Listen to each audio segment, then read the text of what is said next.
मैंने अपनी ज़िंदगी का पहला मोबाइल फ़ोन 20 साल पहले नोकिया 3310 सिर्फ 500 में ख़रीदा था, मगर आज आईफ़ोन ख़रीदने से भी ज़्यादा खुश था मैं। और वजह थी मेरे उस मोबाइल की वजह से मैंने ज़िंदगी में पहली दफ़ा अपनी मोहब्बत से बात की थी।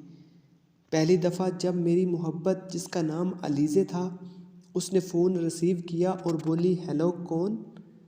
उस एक लम्हे की मिठास जो मुझे सारी ज़िंदगी याद रहेगी, आपको नहीं बता सकता कितना खुश था मैं सिर्फ 2 मिनट बात कर सका था अलीज़े से, मगर वो 2 मिनट और उस 2 मिनट में की गई बातें और लिए गए सांस भी मुझे आज तक याद हैं। और मैंने हज़ारों बार उस पहले फ़ोन को चूमा होगा और उसका शुक्रिया अदा किया होगा। वो बेजान नहीं था, बल्कि वो मोबाइल मेरी जान था और आज भी मेरे पास है। पिछले 19 साल से अब तक मैं उस खुशी के लम्हों को नहीं भूल पाया।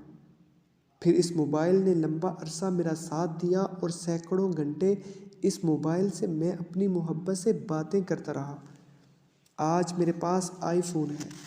मैं कसम खा सकता हूँ, आईफ़ोन ख़रीदने की खुशी उस 3310 फ़ोन से कहीं कम है। खुशियाँ चीज़ों से नहीं, अपनों से मिलती हैं। और फिर मनपसंद शख्स का साथ मिल रहा हो, और क्या चाहिए। आज के इस दौर में हम सब चीज़ों और सहूलतों के पीछे भाग रहे हैं, इसलिए हर बंदा परेशान है और खुशियाँ हमसे रूठ गई हैं।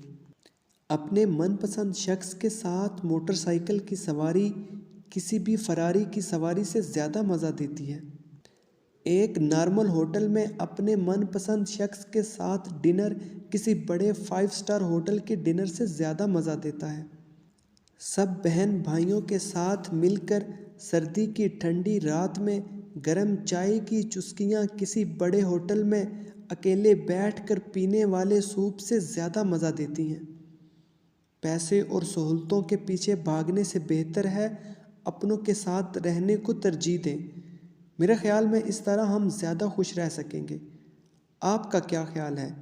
क्या आप मेरी बात से इत्तेफ़ाक करते हैं?